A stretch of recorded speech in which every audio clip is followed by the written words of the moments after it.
Zach with Web3 Reviews. Thank you for being with us. Today, we're going to be talking about the crypto market. Let's go. Remember that none of this is financial advice. Silvio, the Algorand creator, spoke at Paris Blockchain Week last night. He unveiled what he's calling the Fiat Chain. He's catching some flack for it, just because people are so hyped up on Algorand. It's kind of like the initial reaction when Ripple said they were unveiling a stablecoin. People thought that that meant XRP was going to get circumvented in terms of use case. I think that the more use cases on a blockchain, the better. And if you're building something that's parallel to Algorand, or might use the Algorand virtual machine, I think that's a good thing. The more people you bring onto the blockchain, the better. Algorand sees hilarious. He says, the crypto crowd blinks. Somewhere, a maxi spills his yerba mate. A blockchain for fiat? Is this satire? Did Silvio just pivot to traditional finance? Nope, he's dead serious. This isn't the layer 2, a sidechain, or your cousin's sketchy bridge project. It's a full-on peer chain, independent but spiritually synced with Algorand like twin flames.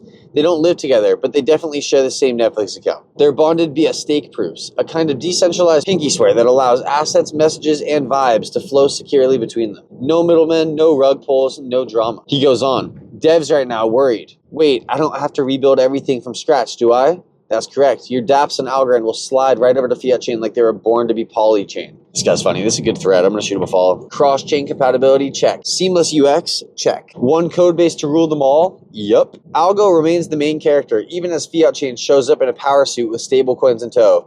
Algo is still doing 3 billion transactions and flexing decentralization like a gym bro with a white paper. Meanwhile, Fiat Chain's mission is to flirt with institutions, talk KYC, but still hang with the cyberpunks on the weekends. Imagine the dev toolkit equivalent of a Swiss Army knife in a hoodie. Python? Yup. TypeScript? Of course. Cross-chain dApps? Bring it on. It's now officially easier to build on Algorand than to explain why crypto at a dinner party. Yeah, because you're at a dinner party and you have to explain why crypto, and you get a bunch of people raising their eyebrows, and they're going to want basics, and they're going to want to know how you got in and what your long-term goal is.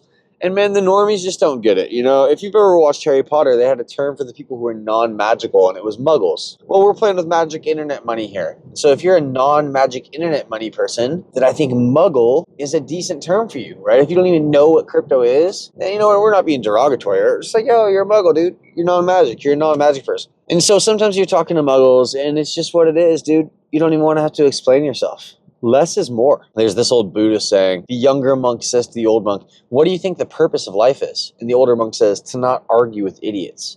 The young monk says furiously, I disagree. And the old monk says, hey, you're right, brother. Continue on, dog. That's truth right there, man. Like, the older you get, the less you want to argue. I don't even want to have to explain shit to people. And of course, here I am explaining things to you on YouTube. But this is where I get things off my own chest, all right? I got things to say about shit. Even if it's just complete bullshit, man, I might have jokes to say. They might be terrible jokes. Thank you guys for listening, man. I think Algorand's going to be just fine. Let's see what MattKeller.algo is talking about. Happy to report on the success of a pilot in northeast Syria between Hesab Pay and Mercy Corps. A goal this year was to expand Hesab Pay's presence in a distressed area, and this is a first step. We're also happy to say that in Afghanistan, the use of Hesab Pay by multiple UN agencies makes it the world's largest humanitarian payments program on a public blockchain. Highlights include aiding vulnerable populations like refugees and pregnant women in remote regions. Plus, piloting satellite-based connectivity for last-mile delivery. And to keep our focus on being the lead on blockchain use in distressed regions, we have expanded our Humanitarian Platforms Advisory Council to include the United Nations High Commissioner for Refugees and the Center for Operational Analysis and Research. Circle, World Pay Global, UNDP, and others in what is becoming a thought powerhouse in this growing space. MJ Algo from the Algo family, he commented on this and says, did you catch that? The world's largest humanitarian payments program on a public blockchain runs on Algorand. Algorand is huge, okay? And you think about some other parallel blockchains that are being spun off. We got the Voidnet, we got the Fiat Chain. Things are happening, man. People are building shit that uses the Algorand virtual machine. We know something that made Ethereum so valuable was the EVM. And a lot of people built their products L2s on top of the EVM because as much as Ethereum's fees sucked, if you had an L2 like base, you could still make the most of the EVM. You could cut the fees to virtually none, all right? And because ETH has become such a dead chain, we've seen the fees drop to minimal, which has been nice if you're forced to use it. If you're in a Gala Games ecosystem, if you're in an L2 that forces you to use ETH, if you're trading on Uniswap on ETH's L1, it's been a nice time to be trading ETH because the fees have been so low. But when you mess with an Algorand, you mess with an XRP and HBar, there are no fees anyways. So it's kind of silly to be resting your cap on like, well, in times of low volatility, we see that that the freeway has no traffic. Yeah, go drive during rush hour. Tell me there's no traffic. Gangsta Kitty says Algorand. Silvio is about to bridge the entire financial institution systems on the chain using the Algo tech. Trillions are about to flow on the chain. So Silvio went to Paris Blockchain Week and he unveiled the Fiat Chain. And the Fiat Chain is going to be parallel to Algo. It's going to run on the Algo virtual machine. Algo's building, man. Algo's building. I'm impressed by what I'm seeing because they continue on forward. And people are speculating that with this move, trillions are going to flow into Algorand from financial institutions. We know that Silvio is plugged in. Algorand's already got partnerships with real-life businesses. We're talking about one of the largest producers of electricity in Europe using Algorand on the blockchain. We got some TA here from Leo. Leo says, in a professional capacity, my financial opinion, via these two circles seen below in his graphic, is that it is time, Algorand. We will rendezvous in Lambos in June to compare gains. I like that. You know, it's just like Alex Cobb said from the XRP community, there's going to be a Lambo shortage when it happens. And I'm not going to be one in a Lambo. We'll rendezvous in something else. You'll be like, yo, Web3's got something else. What's he doing in a 1970s 4x4 truck? Dude, there was something about those trucks that's clean, man. You can see them coming down the road. They got the awesome paint job. Something about cars from back then, man. I wouldn't even say something about them. It was the design. It was the lack of over-computerization. I like that, man. When I was at ETH Denver, the rental company gave me a 2025 Ford Escort, or a Ford Escape. It sucked. Dude, it was one of those cars that turned off every time you hit the red light. Oh, man. And then you had to restart the car. And not only that, the fucking power steering would turn off at the red light too. You would think the car was broken. Check this out. Galaxy, the decentralized super app powered by Gravity Chain, home to Galaxy Quest, Galaxy Passport, and Alva app. They're hiring somebody for 36 to 48K remote in US or Canada, or a Web3 researcher. And here we have this post from them one day ago where they said, excited to announce our integration with the Algo Foundation. With instant finality, low fees, and 100% uptime, the L1 Algorand protocol is enabling secure global scalability. Ecosystem builders are driving innovation across payments, DeFi, real-world assets, identity, and more. Let's go. Check this out. Algo is leading the future. We look at these posts. We have Exodus. Exodus is on the New York Stock Exchange with 440 million in shares tokenized on Algorand, the first U.S. company in history to do so. We have Lofty. Lofty is a leader in real estate tokenization with 65 million plus total volume locked in 150 plus properties on Algorand. ABRDN. ABRDN is a $3.8 billion fund that's live on Algorand with EuroD, a MyCar compliant digital euro used for on-chain settlement. We have A-Note Music.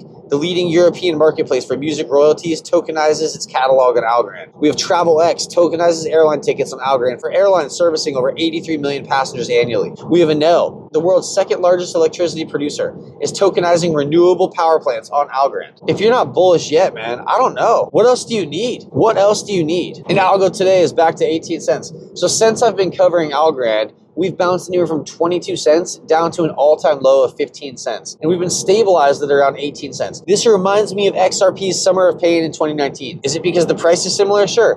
XRP right then in the Summer of Pain was from 17 cents to 22 cents. And we had a one-day flash crash candle down to 11 cents. You look now and the people who bought those days are geniuses. Sure, you had to wait 5 years, but you're holding a bag which is worth something more, all right? If you were buying 20 cent XRP, you're up times 10 right now. That's good. If you had 10K back then, you have 100K now. Legit. And so what's going to happen to Algorand? I think we're easily going to see a times 10. And Algorand is going to be a top 10 token by market cap. And by use case, in real world assets, Algorand is going to become a top 5, a top 3. Bitcoin and ETH are going to be gone. They're not going to be in that top 3 forever. It's going to be the real that survive. It's going to be the Algorands, the HBars, the XRPs. A community member asked me to look into AMP. So here we go.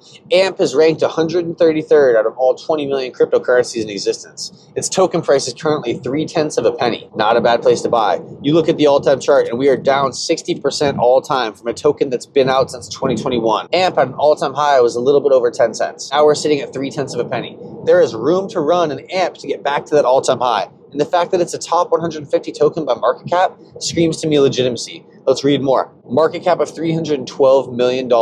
There's 99 billion AMP in existence. A circulating supply of only 84 billion AMP. So the AMP team is holding 15 billion AMP. They have a 24-hour trading volume of 49 million. You can get it on KuCoin, Gate.io, Coinbase, Mexi, Binance. You can get this thing anywhere. Here's a post from Steph. Burner, tap to pay, now working seamlessly with Flexa, powered by the AMP token. Point of sale just leveled up. Contactless crypto payments are here. Burner Pro hardware wallets integrate directly with Flexa-enabled point-of-sale systems. No phone app required. Just tap your burner, enter your PIN, and you're done. Secure blockchain transactions made as easy as a tap.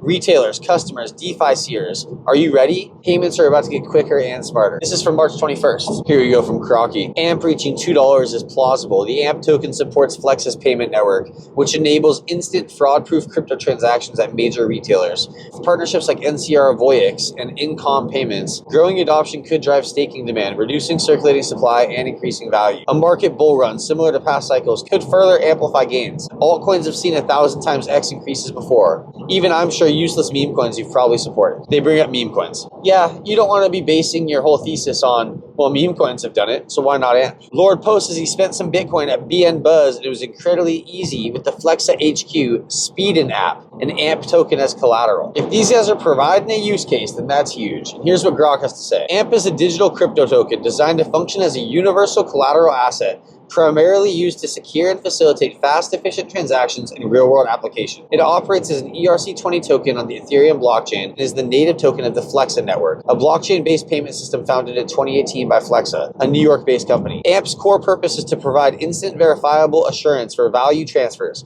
addressing common issues in cryptocurrency transactions like slow confirmation times, price volatility, and fraud risks. In practice, AMP acts as collateral within the Flexa network. When a consumer pays with a cryptocurrency like Bitcoin or ETH at the merchant that accepts Flexa, AMP tokens are staked by participants to guarantee the transaction. This allows the merchant to receive the payment instantly, often in fiat currency, while the underlying crypto transaction awaits blockchain confirmation. If the transaction failed or is delayed, the staked AMP can be liquidated to cover the costs, ensuring the merchant is protected.